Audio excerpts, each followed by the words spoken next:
शांति पथ प्रदर्शन का स्वाध्याय हम सभी कर रहे हैं। क्षुल्लक श्री जिनेन्द्र जीवनी द्वारा विरचित। मंगलम भगवान वीरो मंगलम गौतमो गणी मंगलम कुंद कुंदाद्यो जैन धर्मोस्तु मंगलम।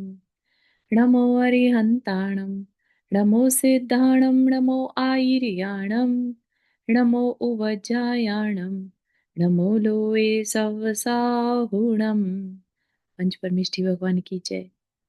अगले 45 मिनट के लिए सभी प्रकार के पापों का त्याग करके सभी नववर्ण मुकर मंत्र पढ़ ले।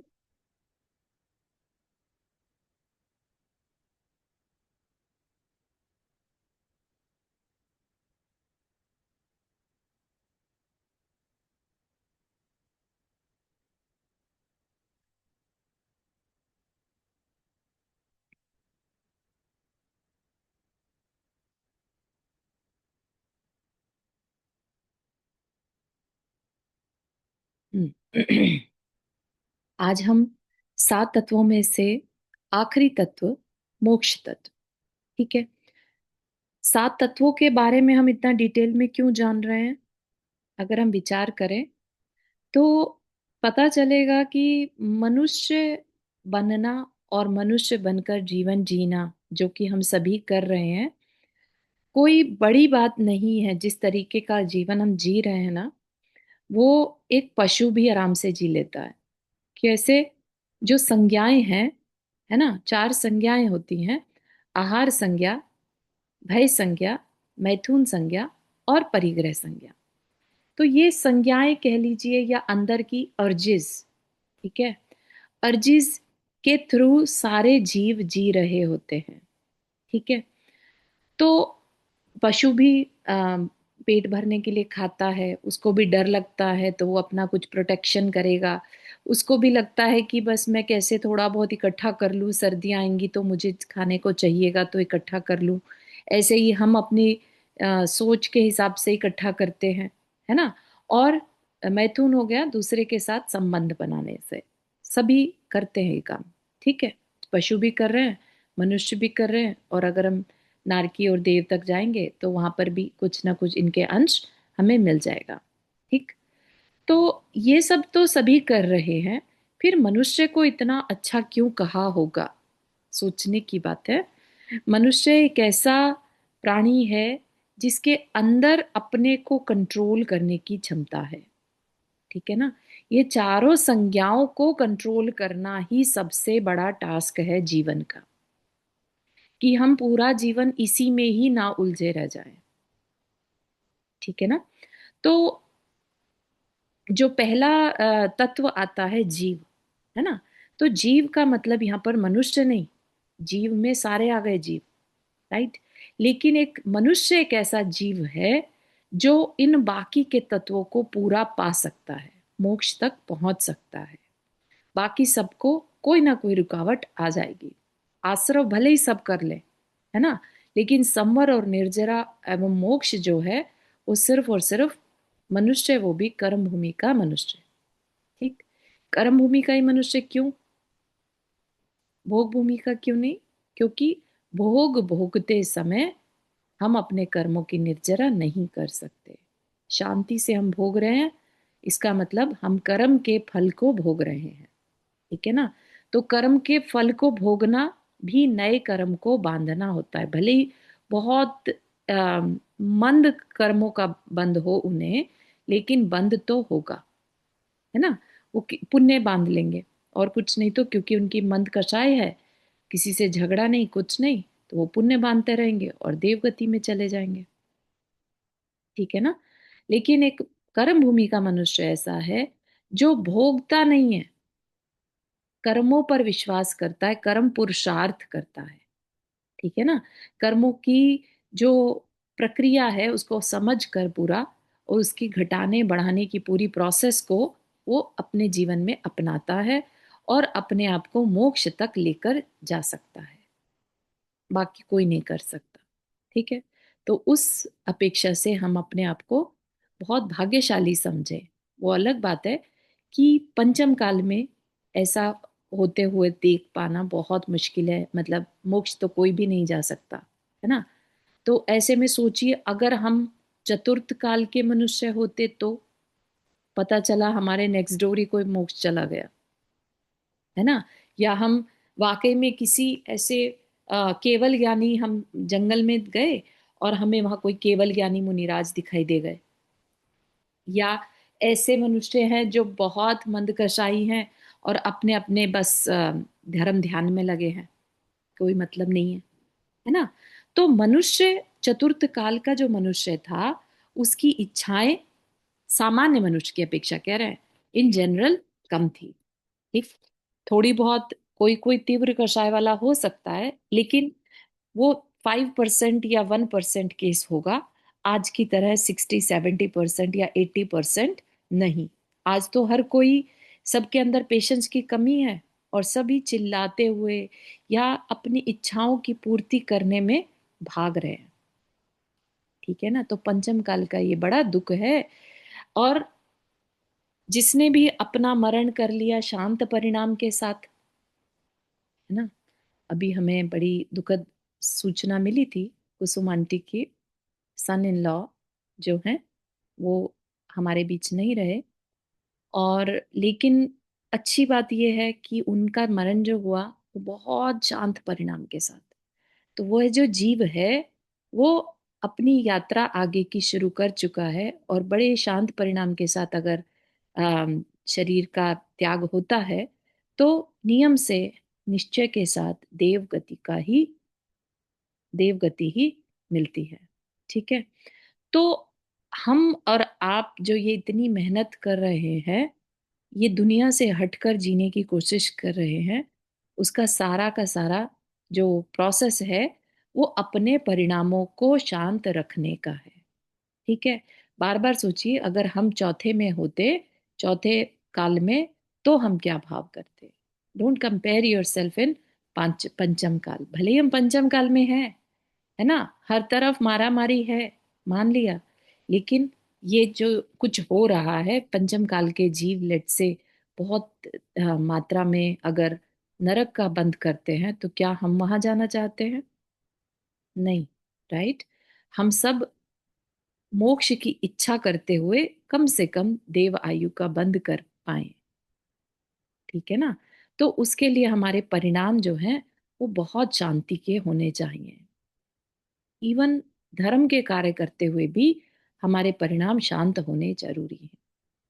ठीक है ना। तो ऐसा मत समझिए कि धर्म के कार्य करें और फिर हाव हाव करें, अरे भूख लग रही है, अरे इसने मुझे खाना नहीं दिया, ऐसे कैसे चलेगा, है ना।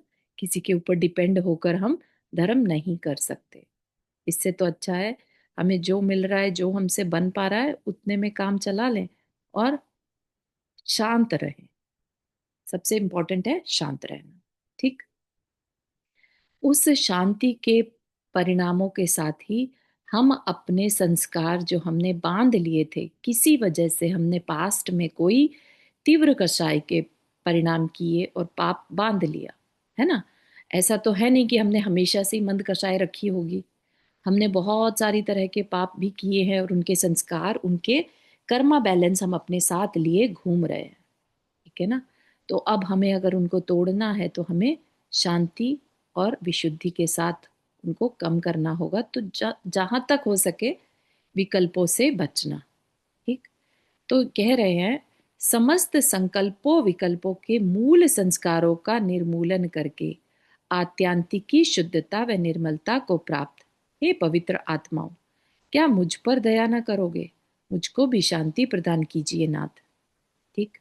कि जिन्होंने अपनी आत्माओं को पवित्र कर लिया है, हम उन भगवान से कह रहे हैं कि भगवान मुझ पे दया नहीं करोगे क्या? है ना, मुझ में भी तो इतनी शक्ति दे दो कि जिससे कि मैं भी इन सर्व दुखद संस्कारों का मूल उच्छेद कर सकूं, इनकी निर्जरा करके मुक्ति प्राप्त कर सकूं। शांति मार्ग के विवेचन में 7 तथ्य या तत्व विचारणा के लिए स्थापित किए गए थे। 7 तत्व हमने स्टार्ट किए थे, जीव, अजीव, आश्रव, बंधन, सर्व बंध, संवर तथा निर्जरा। इन 6 तत्वों पर विचार कर लिया गया। अब बात चलती है अंतिम तत्व मोक्ष की। मुच धातु से बने मुक्ति शब्द का अर्थ है छूटना। छूटना किसी बंधन से ही होता है। छूटे किससे? है ना। जब आत्मा या जीव और अजीव का जो बंध है वो खत्म हो जाए, जीव अजीव से फ्री हो जाए, मुक्त हो जाए, वह उसका मोक्ष अवस्था होगी। ठीक है ना। ऐसा कुछ नहीं है कि मोक्ष कोई जगह जाना है हमें तब जाके कहा जाएगा मोक्ष हो गया। जितना जितना हम कर्म बंधन से छूट रहे हैं वो सब तो व्यवस्था सब अंदर की रहती है ना। हमें नहीं मालूम हमारे कितने कर्म बंधनों से हम छूट रहे हैं, लेकिन हम कोशिश करते रहे तो मानकर चलिएगा कि हम अपने कर्म बंधनों से छूट रहे हैं। ठीक। तो जो छूटना है किसी बंधन से होगा, हम ही ने वो बंधन पाल रखे हैं। कैसे बंधन है? जो हमें दिखाई भी देते हैं, है ना, जिसको हम अपनापन कहकर आसक्त हुए रहते हैं, वो हमारे अपना क्रिएट किया हुआ बंधन है। जिसे कहते हैं ना कि बेड़ियां बांध ली हमने, मोह की बेड़ियां। तो अब हम कहे अरे हम तो बंधे हैं, हम क्या करें, हम इस रिश्ते से बंधे हैं, है ना। लेकिन हमें ये ध्यान नहीं जा रहा है कि इससे बंधे तो हम खुद से हैं, अपने ही मोह के कारण। ठीक है, तो शांत बैठिए और चिंतन करिए ये मोह क्या है। ठीक है, पता चलेगा ये मोह और कुछ नहीं, मोहनीय कर्म है। जिसका जितना गाढ़ा मोहनीय कर्म, उसको उसके अंदर उतना ही मैं मेरा तू तेरा की बात बार बार अंदर विचार में आती रहेगी। ये जो अंदर के विचार चलते हैं ना कि मैं अपने लिए क्या करूं, मैं अपने परिवार के लिए क्या करूं, मैं शरीर के लिए क्या करूं, ये जो इतने विचार चल रहे हैं, ये चिंतन करिए कि ये मोह कर्म करवा रहा है। आत्मा में कोई विचार नहीं है, आत्मा किसी से बंधा नहीं रहना चाहती। फिर ये विचार कहाँ से आ गया मोह का? ये हमारे कर्म हमसे करवाते हैं, है ना। अगर ये ना हो तो हम मुक्त हो जाएंगे। और कर्म हमारा अहंकार नहीं चाहता क्योंकि उसका अस्तित्व खत्म हो जाएगा फिर। ठीक है ना। तो शांत बैठे, तो ये विचार करें कि ये जो विचार भी आ रहा है ना, ये मोहनीय कर्म करवा रहा है। आप समझिएगा, तब आपको रियलाइज होगा कि हम कर्म से कितना जुड़े हुए हैं। हमारे अस्तित्व में हमारे साथ कर्म किस तरह से जुड़ा है और कंटिन्यूअस हमें भुलावे में रखता है। ठीक है, ट्राई कीजिएगा। जो बंधा ही नहीं उसका क्या छूटना।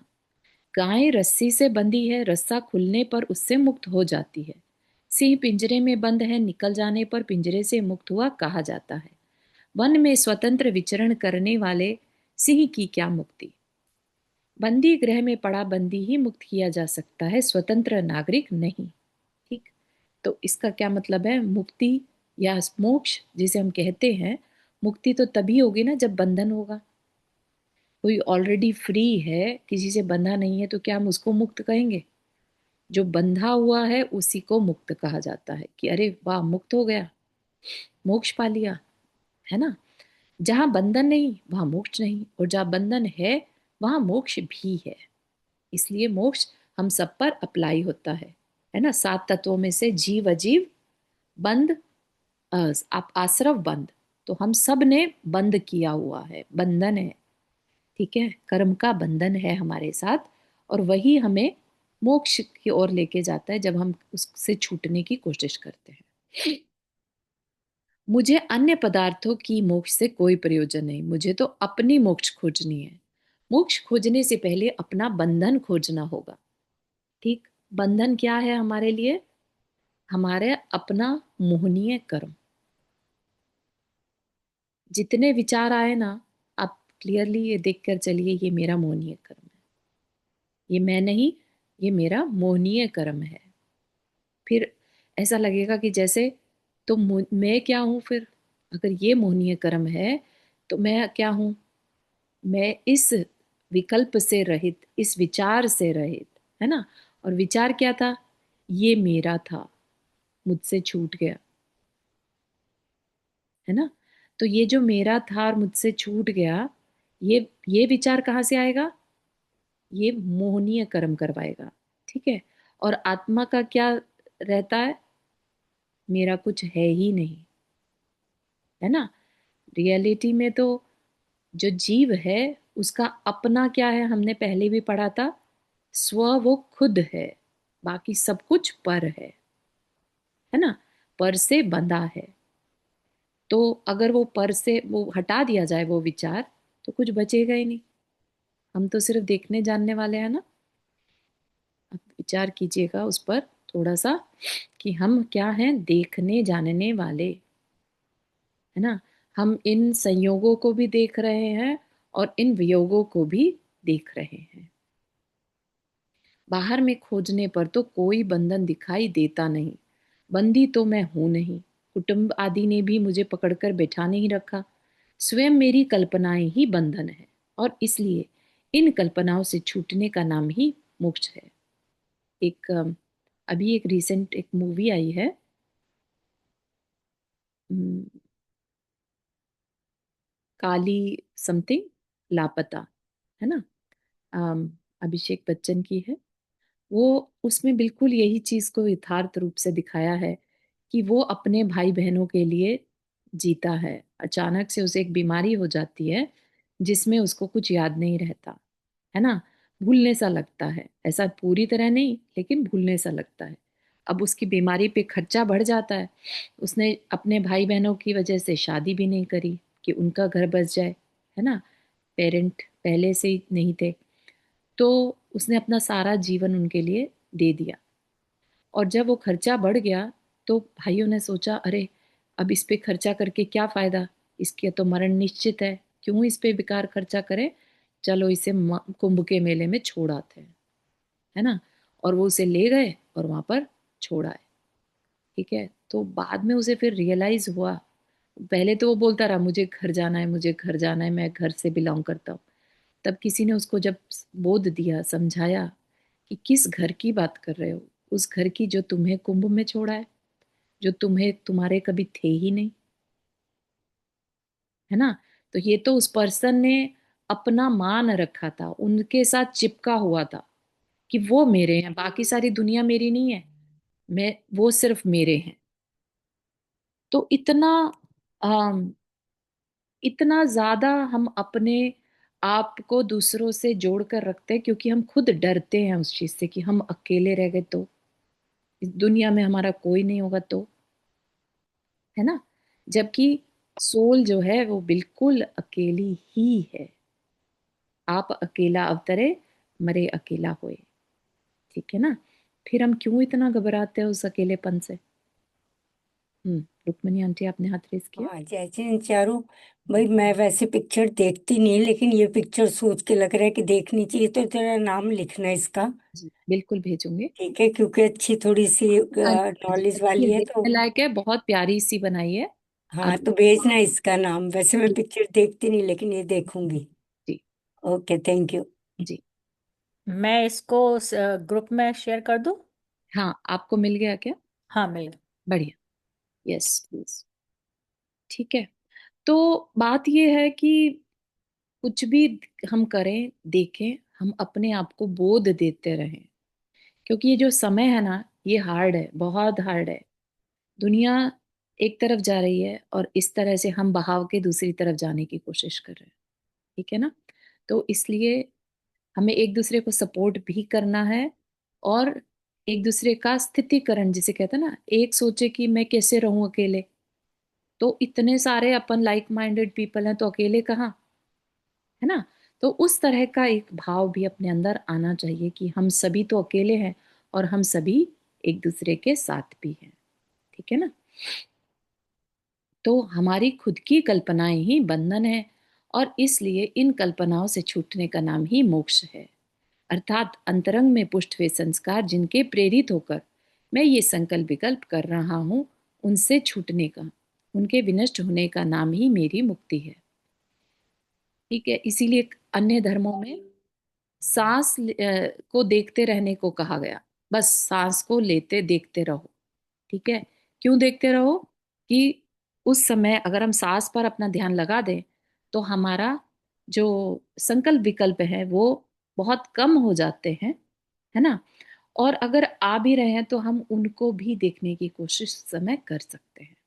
तो ये एक प्रैक्टिस और की जा सकती है कि आप शांत बैठे और सिर्फ आती जाती सांसों को देखें, है ना। कोई विकल्प आए उससे हो सकता है वो आपको बहा कर ले जाए, वापस से अपने को एंकर कर लें सांसों के ऊपर। ठीक है, तो डेली की ऐसी कोई प्रैक्टिस अपन बना लें तो धीरे धीरे आप नोटिस करेंगे कि आप इन विचारों को ऑब्जर्व कर पा रहे हैं, है ना, और इनको एज अ कर्म देख पा रहे हैं, अपने से अलग देख पा रहे हैं। ये बहुत जरूरी है, क्योंकि जितने भी विचार आते हैं दिन भर में, ये सब के सब हमारे कर्म के कारण आते हैं। कोई भी इसमें से मेरा विचार नहीं है, क्योंकि आत्मा विचार करती ही नहीं है, वो सिर्फ देखने जानने वाली होती है।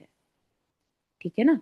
तो इतनी प्रैक्टिस अपन सबको करनी चाहिए, नहीं तो दुनिया की भागा भागी में तो सभी लगे ही हुए हैं। ठीक। इसका उपाय निर्जरा व तप के प्रकरण में आ चुका है, अर्थात संस्कारों से रहित अपनी स्वाभाविक पूर्ण स्वतंत्र तथा शांत दशा का नाम ही मोक्ष है। ठीक है, तो कहीं जाने का नाम मोक्ष नहीं है। अपने ही जैसे जैसे हम कर्मों से छूटते जाएंगे, समझिए हमारे अंदर शांति या मोक्ष की अवस्था प्रकट हो रही है। ठीक है, अभी तक क्या हो रहा था, मोक्ष के संबंध में जो कल्पनाएं अब तक की हैं वे सब झूठी हैं, क्योंकि वे शांति से निरपेक्ष हैं। उन कल्पनाओं का झुकाव शांति की ओर न जाकर जा रहा है लोक के शिखर पर, है ना। जैसे ही मोक्ष कहा, एकदम से सिद्धशिला का ध्यान आ जाता है।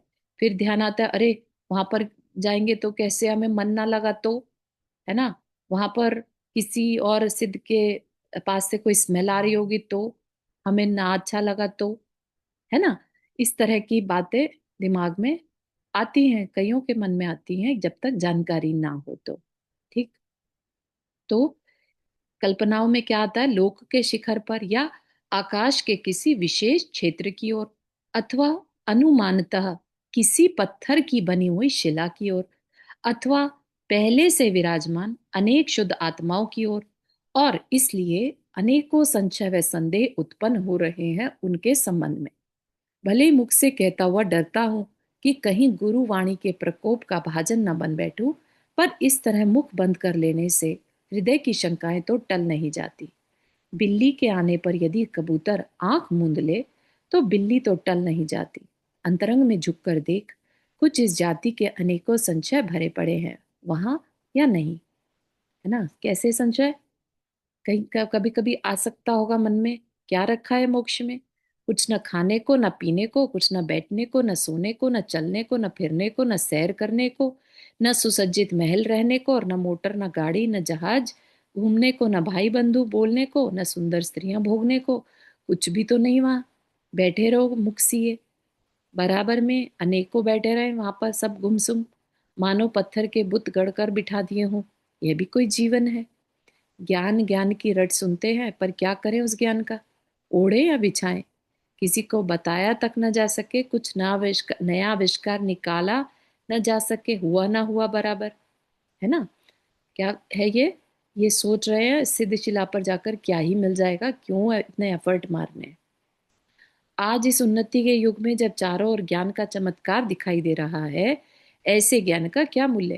केवल अंधश्रद्धा का विषय है, किए जाओ, परंतु कब तक, एक रोज तो छोड़ना ही होगा।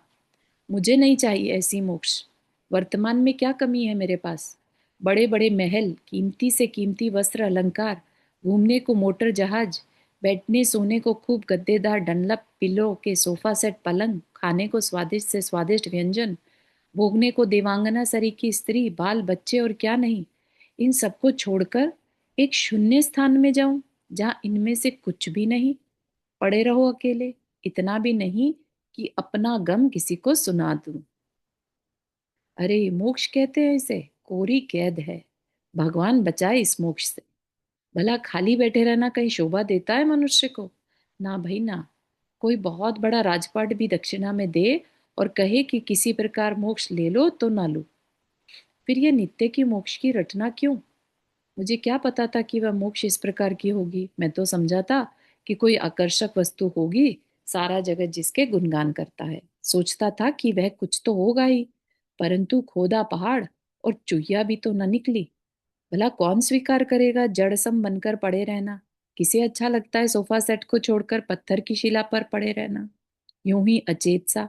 और इसी प्रकार की अनेकों कल्पनाएं, है ना। अगर हम में से भी किसी के मन में ऐसी बात आती है तो अपने को गिल्टी में नहीं जाना, ये वास्तविकता समझने का समय है ना।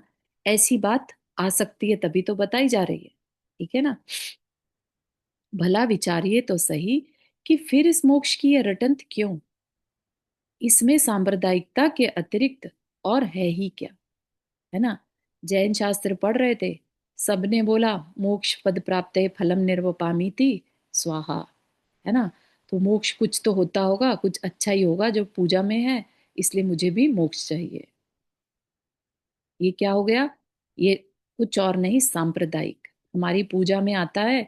हमें पता है, हम उसमें बताया है कि मोक्ष सबसे बेस्ट होता है, इसलिए हम सब मोक्ष चाहते हैं, है ना। सारे जैनी क्या कहेंगे? हमें मोक्ष चाहिए।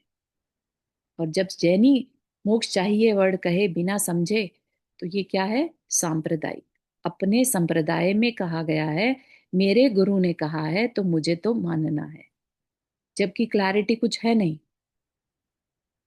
है ना। जब बिना क्लैरिटी के धर्म करना भी क्या है? सांप्रदायिकता। उससे हमारा कल्याण नहीं होने वाला, क्योंकि हमारे अंदर क्या रह जाएगा? वही मोहनीय कर्म, मेरा धर्म, मेरे गुरु, है ना। तो हम उस मेरे मेरे पने में ही उलझे रह जाएंगे, और मेरा कहता कौन है? मोहनीय कर्म, ठीक है ना। तो हमें बात को पूरी तरह समझना है।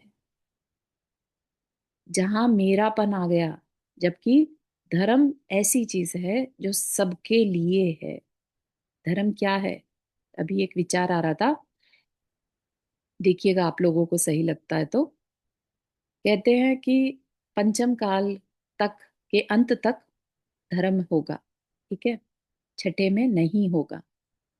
और धर्म इन रियलिटी कहते किसे हैं? पूजा पाठ या त्याग का नाम धर्म नहीं है। धर्म क्या है? जो वस्तु का स्वभाव है, ठीक है। तो वस्तु का स्वभाव, जैसे जल का स्वभाव शीतलता है, अग्नि का स्वभाव उष्णता है, ऐसे ही मनुष्य का या जीव का स्वभाव शांति है, ठीक है ना। तो जीव का स्वभाव शांति है, तो कोई ना कोई जीव मनुष्य भव में ऐसा होगा जो शांति को धारण करता होगा। अदरवाइज पंचम काल के अंत तक आप समझ सकते हैं किस तरह का एटमॉस्फेयर होगा। आज ही 2000 साल बीते हैं अभी तक, चतुर्थ काल को एंड हुए, और किस तरह का वातावरण है हम समझ सकते हैं, है ना। ऐसे में कोई पूजा पाठ करता हुआ मिल भी जाए, तो क्या आपको लगता है वास्तविक धर्म पूर्वक कर रहा होगा या सांप्रदायिकता की वजह से कर रहा होगा? ठीक है ना। तो जो पंचम काल के अंत तक धर्म रहेगा किसी चार लोग में, तो वह धर्म होगा जो अंदर की समझ है, या वाकई में जो शांति की खोज में है, या शांति को महत्व देता है, जो लड़ाई भिड़ाई में नहीं इन्वॉल्व होगा। सिर्फ चार लोग, ठीक है। और उसके बाद क्या होगा? उसके बाद ह्यूमैनिटी में मनुष्य धर्म जो है वो खत्म हो जाएगा। मनुष्य मनुष्य को मारकर खाने लगेगा, ठीक है ना। तो उस समय पर ये जो मनुष्य की व्यवस्था है, उसके अंदर शांति की इच्छा तक खत्म हो जाएगी बेसिकली। इसलिए कहा छठे काल में धर्म नष्ट हो जाएगा, ठीक है ना। जो अभी हमारे अंदर शांति चाहिए, शांति चाहिए, यानी कि क्या है? हम अपने धर्म की ओर झुकना चाहते हैं, अपने धर्म को पाना चाहते हैं, ठीक है ना। धर्म अपना स्वभाव है, हम अपने स्वभाव को पाना चाहते हैं।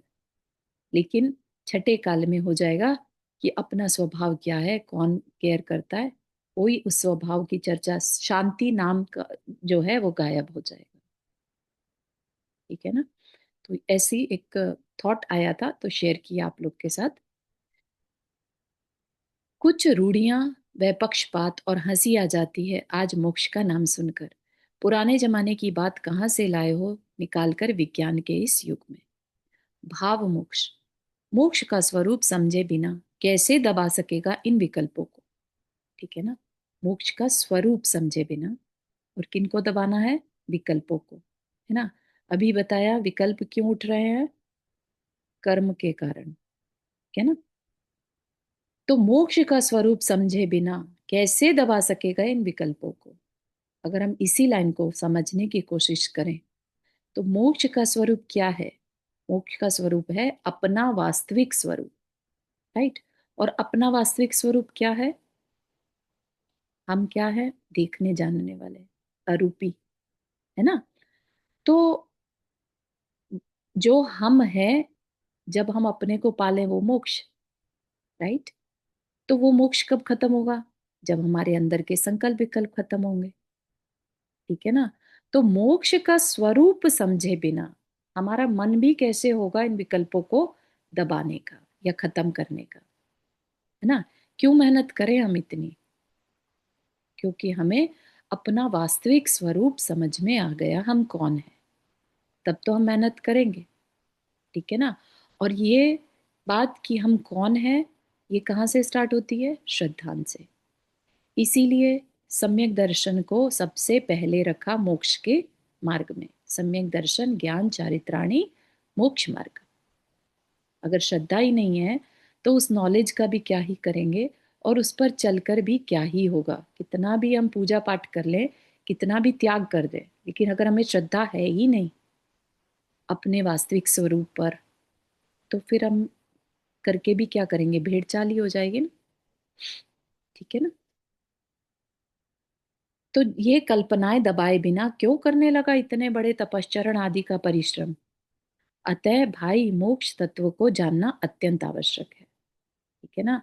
तपस्या करते हुए तो बहुत लोग मिल जाते हैं जो पंच अग्नि तप करते हैं, या जो अघोरी बाबा होते हैं शमशान में अपनी तपस्या कर रहे होते हैं। वो भी तपस्या तो है ना। लेकिन वह तपस्या कैसी है, बाल तप कहा है उसे। बिना अपने को समझे जो तपस्या करी जाए वो बाल तप है। देव वो भी बन जाएंगे, तपस्या कभी वेस्ट नहीं जाती। लेकिन वो कैसे देव बनेंगे, मिथ्या दृष्टि व्यंतर देव बनते हैं। जो अपने को बिना जाने तपस्या करते हैं वो मिथ्या दृष्टि व्यंतर देव बनते हैं। और अपने को जान लेने के बाद छोटा सा तप भी सम्यक दृष्टि का तप कहलाता है, और इसलिए वैमानिक देवों के देव बनते हैं। भले ही छोटे देव बन जाए वहां पर, लेकिन वैमानिक देवों के देव बनते हैं। ठीक है ना। इतना बड़ा डिफरेंस आ जाता है सिर्फ अपनी सोच समझ को बदल देने से। ठीक है ना। सिर्फ हमने अभी स्वरूप समझा है, हमने कुछ नहीं भी किया हो, तो भी हम अपनी वैमानिक देवों में गिनती सेट कर सकते हैं। अतः भाई मोक्ष तत्व को जानना अत्यंत आवश्यक है। तो क्या इसको जाने बिना या इसकी श्रद्धा किए बिना अब तक की सारी पढ़ाई बेकार है। वास्तव में ऐसा नहीं है। अब तक की सारी पढ़ाई एक अलौकिक देन है, उसकी अवहेलना मत कर। मोक्ष का सच्चा स्वरूप जानने का प्रयत्न कर, है ना। अभी तक की जो पढ़ाई करी क्या वो वेस्ट हो गई, नहीं। वो हमारी एक तरह से फाउंडेशन क्रिएट कर रही है। हमारे अंदर जो संशय संदेह है और मिसअंडरस्टैंडिंग्स हैं, उनको ठीक करने का नाम, है ना। हम उस नॉलेज को यूज कर रहे हैं। अगर अभी भी मोक्ष का स्वरूप नहीं क्लियर है तो ये कह रहे हैं कि वो पढ़ाई वेस्ट तो नहीं गई है, लेकिन इसका ये मतलब है कि अभी भी हमने अपने आप को समझा नहीं है। ठीक है ना। मोक्ष का स्वरूप समझने का मतलब है अपने को समझना। ठीक।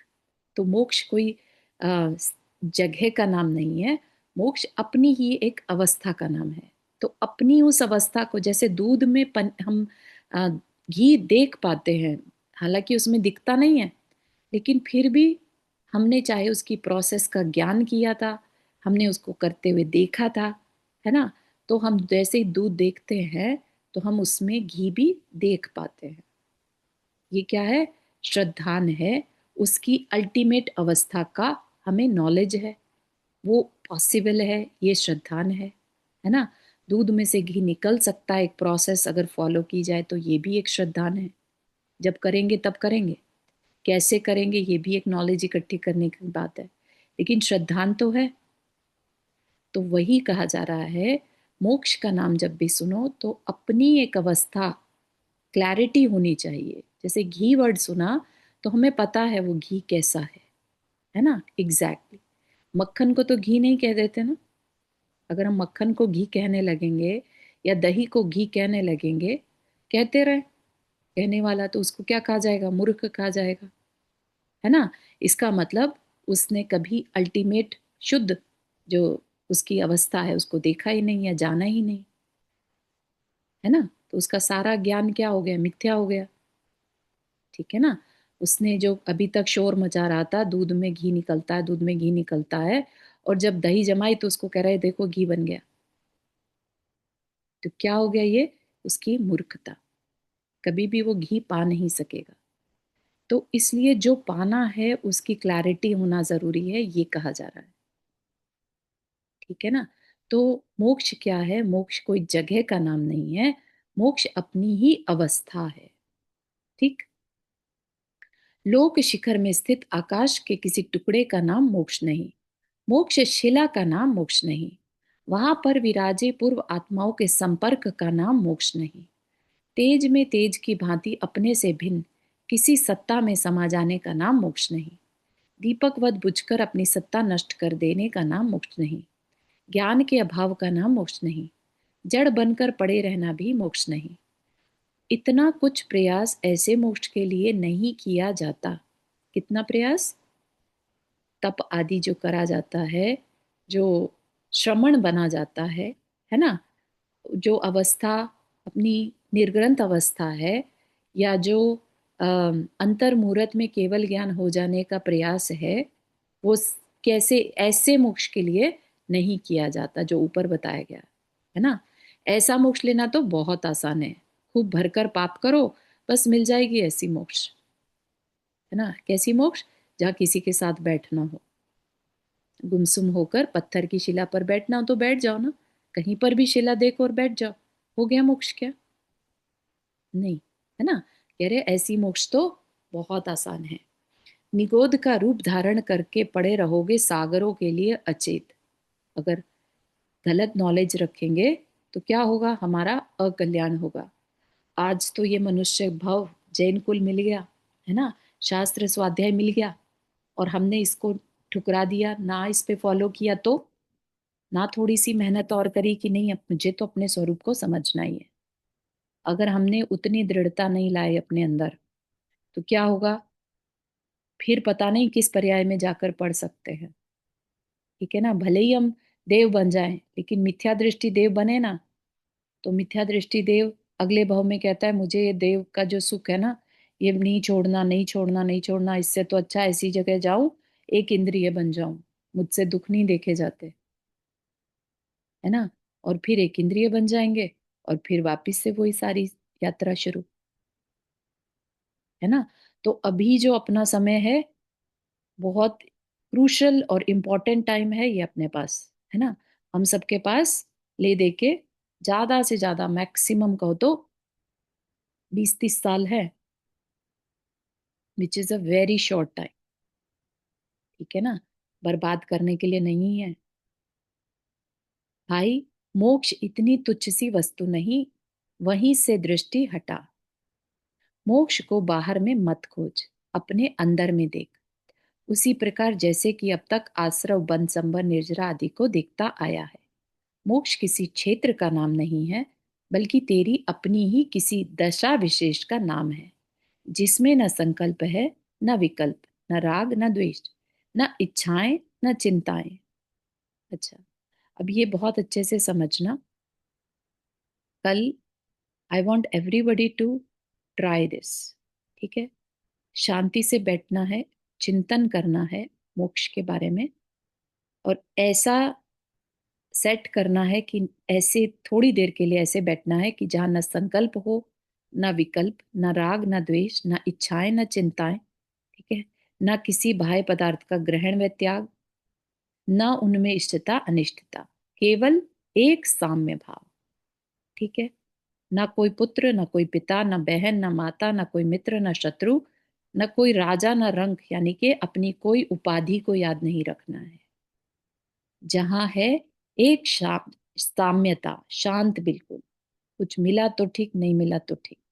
ठीक है, तो सबको कम से कम 20 मिनट के लिए ये प्रैक्टिस करनी है। करेंगे? सब करेंगे? जी।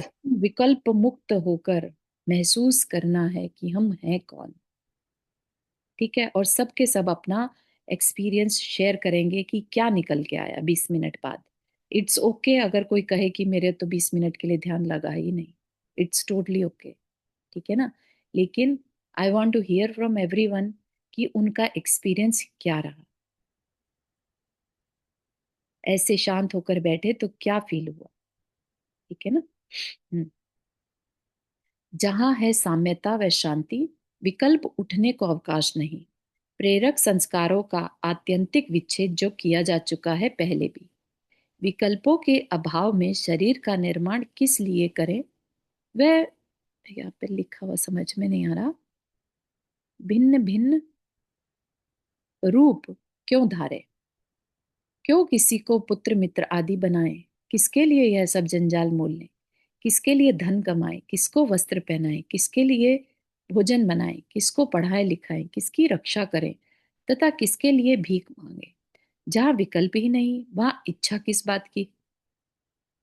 जहां शरीर नहीं वहां महल सोफा पलंग स्वादिष्ट पदार्थ सुंदर स्त्री आदि की आवश्यकता ही कैसी। मित्र आदि से बातचीत करने की आवश्यकता ही क्या। आवश्यकता के बिना उनके प्रति का पुरुषार्थ कैसा। पुरुषार्थ के बिना व्यग्रता कैसी। व्यग्रता के बिना दुख क्या, और दुख के बिना रहा ही क्या। केवल एक शांति जो तेरा स्वभाव है, तेरा सर्वस्व है। ठीक है ना।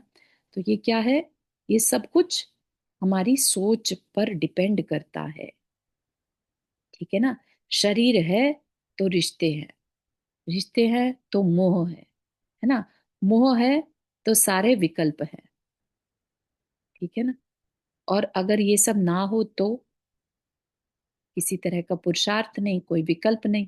विकल्प नहीं तो कोई दुख नहीं, और दुख नहीं तो क्या होगा, शांति होगी। ठीक है। इन विकल्पों के नीचे ही तो दबी पड़ी थी वह, कहीं भाग तो न गई थी जो कहीं से लानी पड़ती। ऊपर से सब कूड़ा करकट फूंक डाला, बस यह रही तेरी पवित्रता, शांति रानी। और क्या चाहिए था तुझे। इसी को तो लक्ष्य में लेकर चला था, इसी के लिए तो लक्ष्य बनाया था, इसी के लिए तो इतना लंबा प्रयास किया था। बस मिल गई वह, अभिष्ट की प्राप्ति हो गई। जो करना था सो कर लिया, जहां जाना था वहां पहुंच गया, कृत कृत्य हो गया, मार्ग समाप्त हो गया। और क्या चाहिए। और कुछ चाहिए तो फिर वहीं जाना होगा, विकल्पों में, व्यग्रताओं में, व चिंताओं में, जिनका की छोड़कर यहाँ आया है। इस पूर्ण व आत्यंतिकी तेरी अपनी शांति का नाम ही मोक्ष है। यहाँ न खोजकर वहां खोजने के लिए गया, तभी तो उस सेठ ने मोक्ष जाना स्वीकार न किया। है ना। हमने एक कहानी पढ़ी थी, एक देव ने सोचा, ये पंडित रोज, सेठ रोज आकर कहता है मुझे भगवान मुझे मोक्ष कब होगा, भगवान मुझे मोक्ष कब होगा। तो एक देव ने सोचा कि चलो इतना कह रहा है और जाके इसको कहता हूँ कि ठीक है तुम मोक्ष ले लो, लेकिन अपना सारा परिग्रह छोड़ना होगा। आपके जो 10 पुत्र हैं, हर दिन अगले 10 दिनों तक वो डेली एक एक पुत्र मरेगा, और आपके जो कारखाने हैं वो भी एक एक करके नष्ट हो जाएंगे। है ना। तो सेठ ने कहा कि नहीं नहीं, मुझे नहीं चाहिए ऐसा मोक्ष, मैं अभी रेडी नहीं हूं। है ना। तो उसने वो स्वीकार नहीं किया। क्यों, क्योंकि अंदर में उसकी क्लैरिटी ही नहीं थी। कि ना, मोह इतना स्ट्रांग था कि सोचा कि अरे पुत्र के बिना मैं कैसे रहूंगा, पैसा नहीं कमाऊं तो क्या करूंगा। है ना। तो ये चीज अपने अंदर क्लियर होनी चाहिए। भाई, मोक्ष की सच्ची अभिलाषा है तो अभी से इस बाह्य जंजाल से तथा इन संबंधी अंतरंग विकल्पों से धीरे धीरे मुक्ति पाना प्रारंभ कर। जितनी जितनी इनसे मुक्ति पाएगा उतनी उतनी अंतरंग में शांति प्रकट होगी। बस उतनी उतनी ही मोक्ष हुई समझ।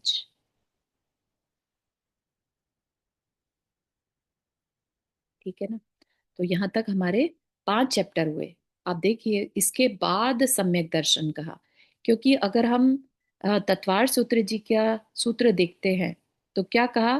तत्वार्थ श्रद्धानम सम्यक दर्शनम। तत्व का श्रद्धान करना ही सम्यक दर्शन है। तो अब अगर हम ये कहें कि हमने जो 7 तत्व पढ़े हैं, हमें उसकी पूरी क्लैरिटी हो गई है, हमें पूरा श्रद्धान हो गया है, तब जाके तो हम सम्यक दर्शन के बारे में पढ़ें, समझें कि वाकई में अब क्या, व्हाट इज नेक्स्ट, है ना। हम 7 तत्वों को जाने नहीं, और हम बात करें, हम तो क्योंकि हम दृढ़ श्रद्धानी हैं, हम देवशास्त्र गुरु को मानते हैं, इसलिए हम सम्यक दृष्टि हैं। वो व्यवहार से सम्यक दृष्टि कहला सकता है, अंतरंग से नहीं। चारू जी, जी जो वहां पे अभी फेयर था ना, वहां पे क्या लिखा था? मेरे पास बुक है, मैं वो प्रिंट फोटो शेयर करती हूँ। हाँ, विकल्पों के अभाव में शरीर का निर्माण किस ओके। लिए करें? भिन्न भिन्न रूप क्यों धारे, हाँ, यही समझ में आ गया था। या और क्यों किसी को पुत्र मित्रादि बनाए, बिल्कुल सही, बढ़िया। और किसके लिए यह सब जंजाल मोल ले, हाँ, वो सब और क्लियर है इसके किसके आगे। लिए धन कमाए। हाँ ठीक है, बढ़िया, थैंक यू सो मच ठीक अनिता है, जी। Okay, no problem. ठीक है, तो सब अपना अपना काम करेंगे 20 मिनट्स का। सबको शांत होकर बैठना है, सांसों पर ध्यान देना है, और अगर कोई विचार आए तो उसको देखना है, उस पर उसके साथ बहना नहीं है, और बह भी जाओ तो वापस से सांसों पर आ जाओ। ठीक है, किसी को यहाँ तक के कोई प्रश्न?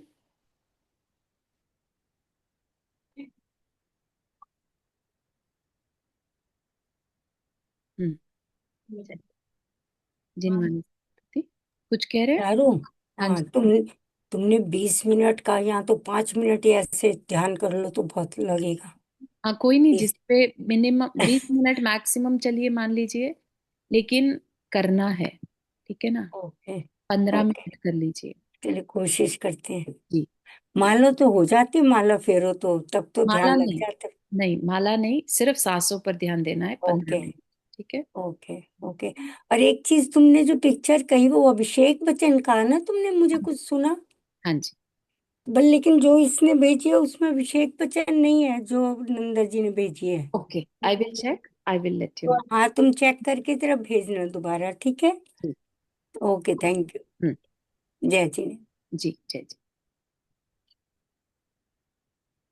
चलिए सभी को जय जिनेन्द्र। जय जिनेन्द्र सभी को। जय जिनेन्द्र। जय जिनेन्द्र।